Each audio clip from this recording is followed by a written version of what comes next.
Hello and welcome to another episode of A Slice of Health, the Candid Health Chat podcast, where we slice away health truth from health fiction. Join me and my friends as we challenge common health myths via chit chat, powered by several cups of coffee.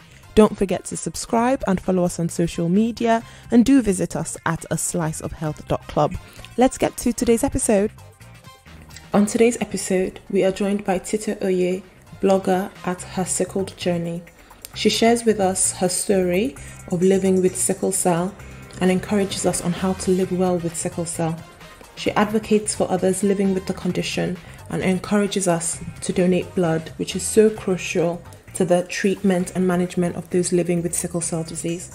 Sickle cell disease is the name of a group of inherited health conditions that affects the shape of red blood cells and is particularly common in people of African and Caribbean family background. I hope you enjoyed today's episode. Hello champions, welcome back to another episode, and we are joined today by Tito. Hello Tito. Hiya. Hi, welcome to the episode. Thank you for having me. So tell us a bit about yourself. So my name is Tito. I'm Nigerian. Well, my parents are Nigerian. I've been bred in the UK, London. I am 23. What am I? I'm the eldest of three siblings. I have two other siblings, and I have sickle cell anemia. Okay, and tell us about her sickled journey. So you started blogging and using social media to talk about that. Yeah. How did you come about doing that? So I had the idea of doing a blog for a while, and it was while I was at uni. My friends encouraged me to actually start doing it, because I think I had like my ideas on a whiteboard in my room, and then they came to my house once. I was like, "Oh, what's this?" I said, "Oh yeah, I just want to do a blog or something about my health, just to let people know about it, because then, like, barely anyone knew about my health. They may know me, but when it came to my health, they wouldn't really know much." Okay. So they just encouraged me to set up my blog, because it would actually help people. So I started that. I think that was 2017. Okay. And yeah, so since then I've just been blogging, and I've been sharing my experiences on social media. And yeah, it's just been like a nice way to let people know what's going on, and people who have sickle cell as well would like reach out to me and just ask me for advice, or let me know that they're going through the same thing, or just be like, "Oh, well done for talking so much about it," because not many people are that confident to do so. Yeah. So yeah, it's been a great journey so far. So yeah. And what uni did you go to? I went to De Montfort University in Leicester. Okay. Yeah. And when you started sort of blogging about it in 2017, was there a community of other people who were living with sickle cell at the time? Not one that I was familiar with. So I tried to reach out to different societies that I would like assume that they'd have more of a community. Yeah. But I couldn't really find one that I could really relate to, or that they were actively doing things which I would be interested in. Okay. So that's kind of why that let me be the person that I would have wanted, or give the advice or the information that I would have wanted to hear as well. So yeah. Okay. So tell us a bit more about your sickle cell journey. How did you find out that you had sickle cell, and what's it been like? Yes. 23 years. No worries. So my parents knew that they were both carriers of the sickle cell trait. So when I was born, I was tested for it straight away. And they saw that I did have sickle cell, the full-blown sickle cell SS. And from young, it's been okay. All I remember really is just like my parents always reminding me of, "Tito, go and drink water. Tito, it's too cold, wrap up warm," etc. And at the time, I just thought like they were nagging me, like it was annoying, because they didn't really explain to me what it was, and more like from the perspective that they were trying to protect me. So I think it was one time when I was in year 5 that whenever it was cold or raining outside, I wouldn't be allowed out to play. And then I would normally ask one of my friends to stay indoors with me so that we can play together during our lunch breaks. And then I told one of my friends, "Oh, can you stay in with me?" And she was like, "Oh, why?" I said, "Because I have sickle cell." And she was like, "What's that?" And I was like, "Yeah, I don't really know, to be honest." My teacher overheard me. And then she was like, "Oh yeah, it's when your cells are based, they look like a crescent." So she did like a C shape with her fingers. So when they're a crescent shape, and they stick together really easily, and things such as cold, and fatigue or tiredness can make it stick together even more. Yeah. So that's kind of like my first understanding of the condition. Yeah. And then from there, I kind of just went to start doing my own research into like what exactly it is, how it would affect me. Yeah. And I had appointments frequently, which again at the time I never really questioned. I just knew that there was something different. Yeah. But yeah, I think then eventually my knowledge just started to grow to the point where I was like, not many people talk about this or know about it. Even I didn't know about it the way I should have. So then I kind of took that responsibility on myself to make sure I knew everything I did need to know. Okay. And in terms of sort of through childhood and then talking to your friends about it, and you also said that, you know, you when you were in university as well, it was then your friends that also encouraged you to start blogging about it. Did you ever feel a stigma about talking about the fact that you were living with this condition? Not really, but I expected one. Okay. So when they found out, so I only started my blog in my last year of university. But I think when I first started university, my friends didn't know. Maybe only a couple friends who went to secondary school with me. Yeah. So I remember one day, like they came to my house and then they saw like an appointment letter on my board. And they were like, "Oh, what's this?" I was like, "Oh, I have sickle cell." So it wasn't a thing which I went and openly told them because I believe there would be a stigma. Yeah. That's something that my parents kind of always, like, it was always like hush hush, like, oh, only let people know if they need to know. Yeah. So yeah, then eventually, like when I started realizing that they would be treating me the same, then I was like, hey, there's not really a reason to hide this. Yeah. And if I start talking about it more, then we can ultimately prevent people from having babies with sickle cell, which is again one of the aims of it in general. Yeah. But yeah, I think the stigma, I expected it, but there wasn't one, thankfully. Okay. And you said that your parents sort of encouraged sort of a hush-hush behavior about it. Is that something that you think that maybe the generation of our parents and the older generation in sort of African communities, do you think that there is a stigma in that generation about it? Definitely. I definitely do think so. I think that someone would look at you completely differently, like you're less able, even though technically, yes, you may not be as able to do certain things, but we are able to find ways around that. Where certain people will just completely like write you off because they hear that you have a disability. Also with like that generation, like my mum, one of her reasons is that it was more like faith-led in a sense where she never kind of claimed it. So Okay. she's the type of person where she's like, oh, what you confess is what you possess and stuff like that. Okay. So she'd always be like, oh, when someone asks, just make sure you say that you're registered as a sickle cell patient as opposed to you actually having it. So yeah, so she was like one of those people, just literally, she just didn't want to say, or she didn't want me to claim it at all, basically. And that kind of rubbed off on me in the sense where I was like, okay, no, I'm not allowed to tell anybody. So maybe at that age, I didn't really understand why she was so strict on that. But I understand now that I'm older. Yeah. And when you started blogging about it then and talking about it openly, did you get any pushback at all from the African community or from family members? Not really. Like my parents were a bit hesitant. Yeah. When it came to like my blog, they didn't really think I was taking it that seriously, or they didn't really share it amongst their friends and stuff like that. But I guess when they realized eventually that I am taking it seriously, and then when it comes to like speaking at different events and organizing blood drives and stuff like that, they were like, okay, we need to get on board and just show our support, I guess. At first they have my best interests at heart, like always. Yeah. So I understand that their hesitation wasn't out of like they didn't support. Not that they didn't support me. Sorry, it's more of a thing where they just wanted to protect me the best way they knew how to. So I guess the less people that know it, the better in their view. So that's kind of like why I understand their hesitation when it came to it at first. Yeah. And just going back, you said something about trying to reduce, improve awareness and then trying to reduce the number of children that are then born with sickle cell disease. But at the beginning, you said that both your parents knew that they were carriers. Yeah. And did they did they both know before they got married, or was it after they came together that they knew?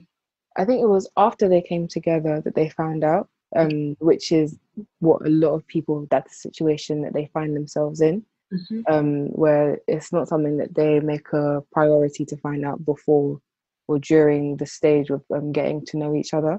Mm-hmm. And I think, like, I feel like it's a cycle, it's a knock-on effect in the sense where if those of us with sickle cell don't really speak about it or let people know how serious it is, people who carry the trait won't understand the importance of going to find out their genotype. Yes. And that's how they just continue to have babies with sickle cell. Yeah. So yeah, they didn't know beforehand, but then they found out when they were already married. Okay. Okay. And do you have any other siblings at all? No, I have one of my siblings are a carrier. Okay. But no, none of them have the full-blown condition. And in what way did sickle cell affect your childhood, other than, you know, not being able to play outside because of the weather, needing to wrap up, you know, being encouraged to make sure that you were staying well hydrated as well? Did it affect your schooling in any way? Not when I was young. When I was young, maybe like primary school age, it would just be like the frequent hospital admissions. But besides that, I think was when I started to get to secondary school and college where I would have exams. Yeah. And stress for me is one of my biggest triggers of a crisis. Yeah. So that's when I started to realize I had more flare-ups, and it kind of it hindered me when it came to revising. Mm-hmm. Even in university as well, that's when I had like probably the worst crises. I kept on having to be admitted to hospital because of the stress that I was under. And again, like that, I needed so many like extensions from my coursework, my dissertation, and things like that. My exams that were coming up. It was a lot of stress. But I'd say, yeah, the only way that it has hindered me growing up was, well, the main way, sorry, would be education-wise. Okay. And in terms of, so you mentioned about stress being a major trigger for you, especially, you know, in secondary school and in university at all. Have you found any other specific triggers that sort of trigger you into going into a crisis? Yeah, so when I'm dehydrated, that's when, I think when you're dehydrated, your blood is a bit thicker anyway, so then it struggles to move around your body. And then that could increase the chances of having a crisis. The dehydration, when I'm cold, that's another thing. So those are the main ones for me. So stress, dehydration, and temperature. Temperature changes. Yeah. And because a lot of people don't really understand sickle cell disease. So they hear about it and they understand that, you know, it's something relating to the blood, and certain people who are living with the condition have to be admitted into hospital. Could you give our listeners a bit of an understanding of what a crisis feels like? Okay. That's always like such a difficult thing to explain, especially because like people who I've spoken to before, like with sickle cell, would say it's like a constant like stabbing pain or like hammering pain, like in whatever area of the body. So it's literally, it can affect any area of the body. Where blood flows technically is just where blood can clot as well, where it can get stuck. So let's say, for example, like I have like my blood gets stuck in my leg or clot in my leg, then I will struggle to walk. Like the pain is just so intense and it's like so continuous as well. Like it's like it's hard to explain. But it's a thing where like even when I'm having the worst crisis of my life, someone can look at me and be like, "Oh, she looks perfectly fine." But they wouldn't be able to see the effect that it has. Besides, if for example I'm crying, that's the only thing that will be like, okay, there's something wrong. But yeah, like it's like it's painful. I wouldn't wish it upon anyone, to be honest. And yeah, it's what words do people say? Yeah, just like a constant like throbbing, sharp pain, and it can be like in multiple places at once as well. So yeah, I guess that's how I would describe it. Yeah, and you know, As a doctor and practicing, you know, medicine in different sort of environments as well, I think sickle cell is one, especially in an environment, and correct me if I'm wrong if your experience has been different, but I think in an environment sometimes where people don't understand it so well, and they don't understand how much pain you're in, especially because they can't see it physically with their eyes. So you've not, you know, maybe broken a bone, nothing, you know, no one's cut you, but you're feeling so much pain because your blood is so thick and so shaped differently that it's passing through, you know, blood vessels the wrong way. And, you know, there's ischemia to, you know, sometimes to your bones and to your muscles as well. And that is agonizing. Do you ever feel maybe, or have you ever had reports from other people living with the condition that maybe they're not believed when they attend hospital, or they're not giving the right kind of painkillers when they're reporting pain? Yeah, that's one thing that a lot of us face regularly, where we will go somewhere seeking help, but they wouldn't believe us, or they wouldn't understand the level of care that we would need. Because, like I said before, like we would physically look okay, like nothing would be wrong, like physically, like we would seem fine. So I feel like I live in London. I feel like when I was in university in Leicester, in the city, I noticed that like the staff there, because they weren't as familiar, because there are not as many Black people in Leicester, they wouldn't be as familiar with people with sickle cell and how to deal with it. So I found then it was harder for me to get, for example, stronger painkillers, because they would just, I think one response I would always get would be like, oh, if your pain is that bad, you need to come into the hospital. But sometimes it's a thing where I know how to manage my pain and they don't really want to believe it. So then again, there's a stigma of when it comes to opioid abuse. We have pretty strong painkillers. So I use codeine or dihydrocodeine, and if it gets really bad, I'll use like oral morphine. Yes. That's one thing which they do not want to give me at all. But I find that other people would get that prescription really easily, whereas I'd have to like beg for it. I remember the last time I got that prescription, I had to ask like at least 5 different times, just to show them that I was serious. But yeah, I hear a lot as well. I'm part of quite a few forums to have people in America who would be sharing their experiences, where they will literally be in a hospital bed for hours before someone will come and tend to them.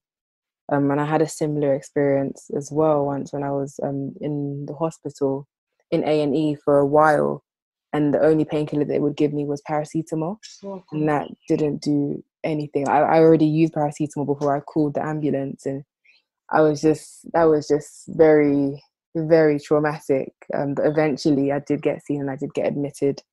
But yeah, it is a bit hard to convince someone, especially when like, because at that moment when we're in so much pain, there's such a high level of urgency for us to relieve that pain.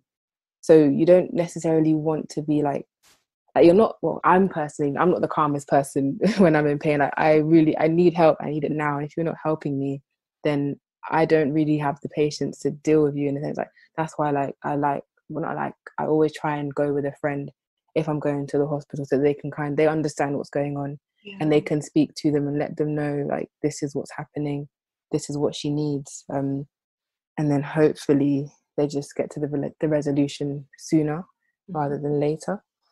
But yeah, a lot of people get it a lot worse, especially people who live further out from London, where there's less experience of dealing with sickle cell. Definitely, and I definitely agree with that in terms of my experience.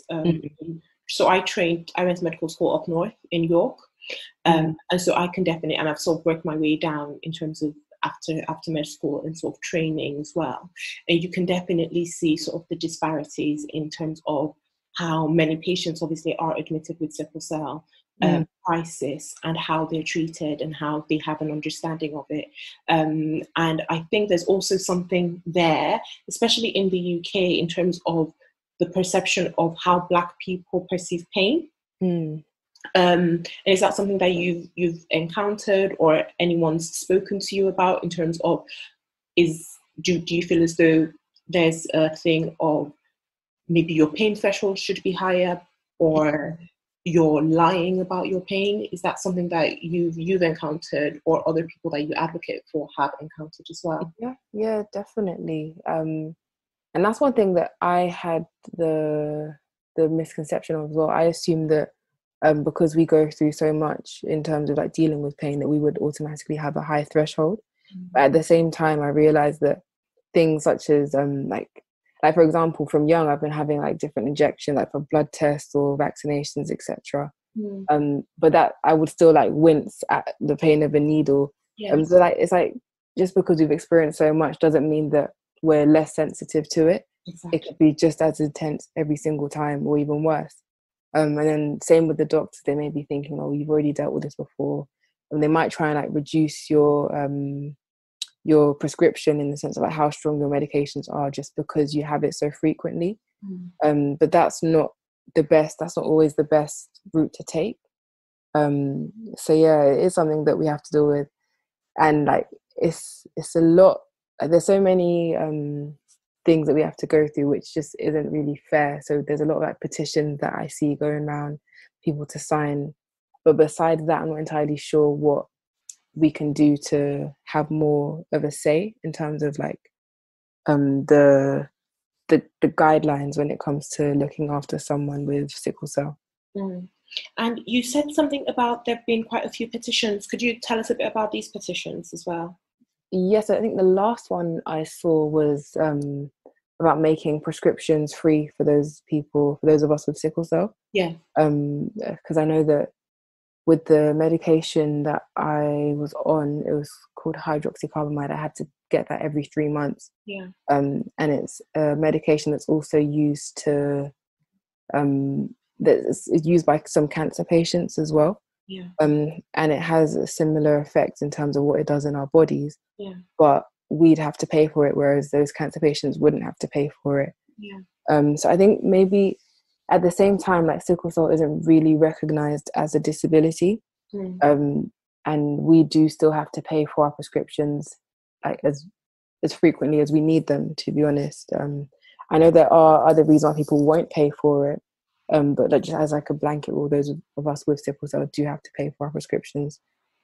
So I signed that petition a while ago, and I think the response again was that like the same old, where like they already have their list of conditions that will be free, like exempt from paying, and just sickle cell wasn't one of them, and that eventually whenever they do review it, then they'll see if that can be added to their list.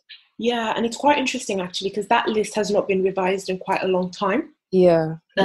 Yeah, and so there are quite a lot of illnesses on that list that it was just because of how well they understood it several years ago, and it is a bit, it's definitely one that definitely needs to be revised. And so hopefully as that petition gets signed and numbers increase, then they should definitely add it on.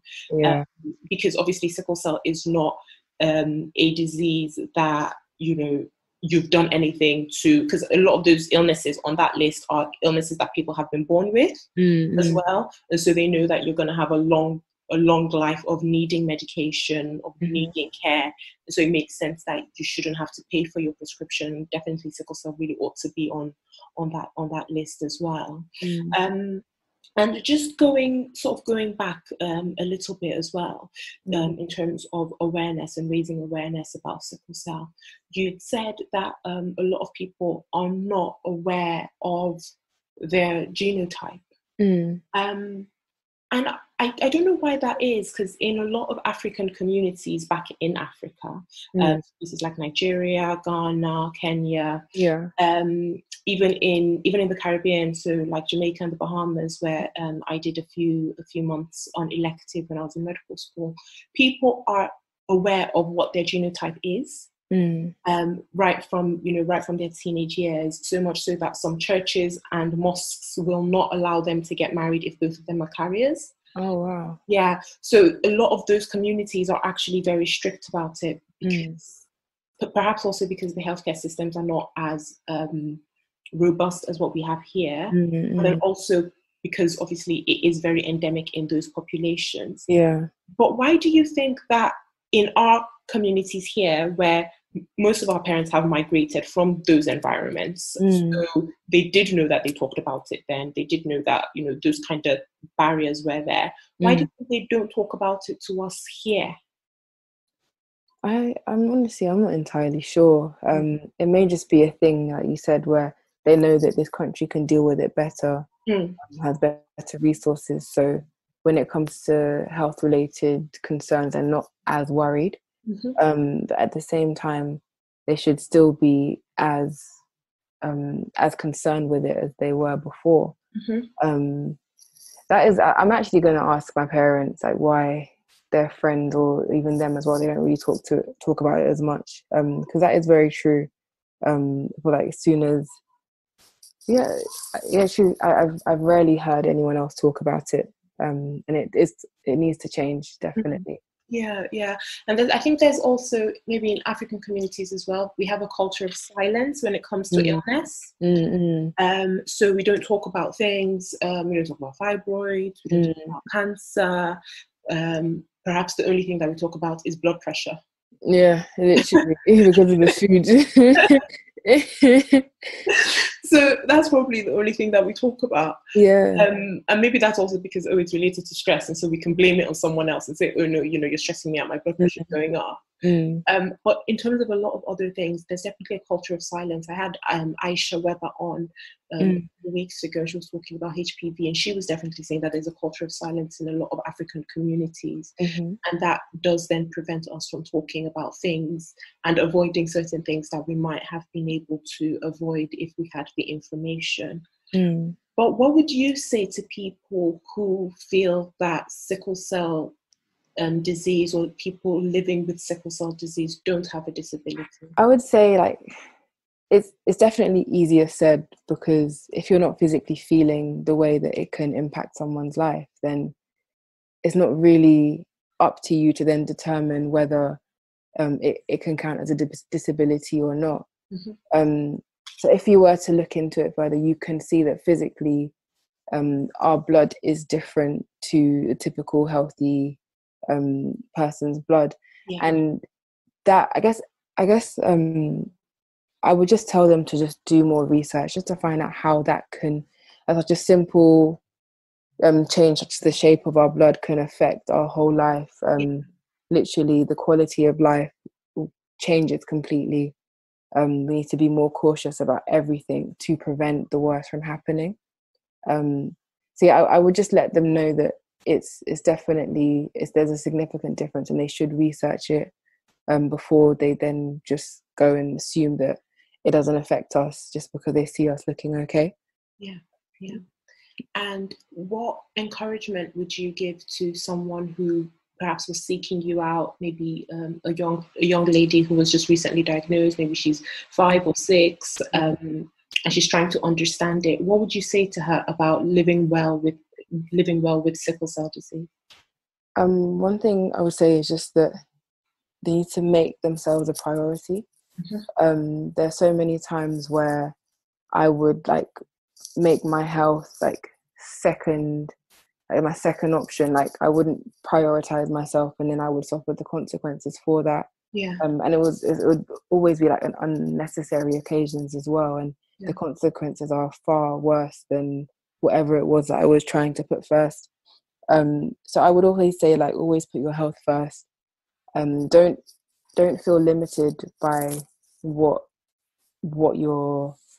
You don't feel limited by sickle cell. A lot of people will perceive it to be something which is so bad, and that's it, that your life is over, that you're a victim of it now. But there's still so much that you can do, and there's so many ways around things. So if, for example, you had an idea, but you're like, oh no, my health won't let me do it, there are different ways to get the same solution. So never feel discouraged because of your health. It may be harder, but at the same time, it is something that we can overcome. Definitely. And something else in the African community, and also I think Caribbeans as well, that we often struggle with, and obviously is quite important when we're talking about sickle cell, is blood donation. A lot of us don't give blood in our communities. Why do you think that is?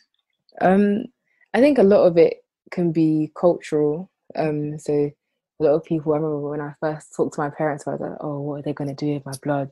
Who's doing this? Like, is it clean, etc. So like there's the initial, like, the preconceptions, like, oh, what's going on? But then after that, when you actually speak to them and then help them understand the procedure, then they're more open to it.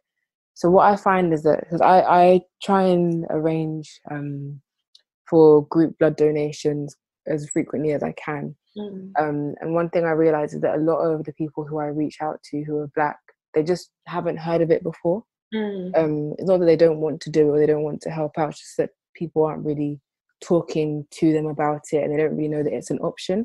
So that's one thing I found, like literally all the people who have asked, like, there's no reason why I can't do it. So they'd be more than happy to do so. So I think, so like, even for example with me, I didn't start getting people to give blood. I didn't even understand it until one of my friends was like, oh yeah, he wants to give blood. I was like, okay, yeah. Then I started to understand more that, okay, this actually does help a lot of people with sickle cell. And then I started to educate those around me about it and then arrange for these group donation sessions. So I honestly think it's a lack of knowledge, because we love each other. Like, we want to be our brother or sister's keeper. So if someone needs help, we will help them. Like, fair enough, at first it may seem daunting, but once they understand the facts and the procedure, then there's no reason for us not to help each other, basically.